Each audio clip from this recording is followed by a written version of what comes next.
بسم اللہ الرحمن الرحیم۔ السلام علیکم۔ آج کی حدیث صحیح بخاری سے حدیث نمبر 1519۔ نبی کریم صلی اللہ علیہ وآلہ وسلم سے کسی نے پوچھا کہ کون سا کام بہتر ہے؟ آپ صلی اللہ علیہ وآلہ وسلم نے فرمایا کہ اللہ اور اس کے رسول پر ایمان لانا۔ پوچھا گیا کہ پھر اس کے بعد؟ آپ نے فرمایا کہ اللہ کے راستے میں جہاد کرنا۔ پھر پوچھا گیا کہ پھر اس کے بعد؟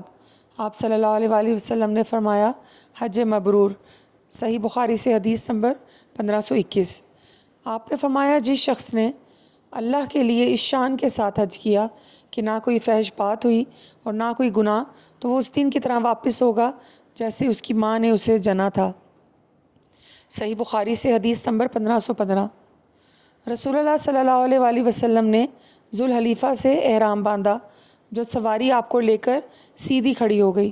ابراہیم بن موسیٰ کی یہ حدیث ابن عباس اور انس رضی اللہ عنہ سے بھی مروی ہے۔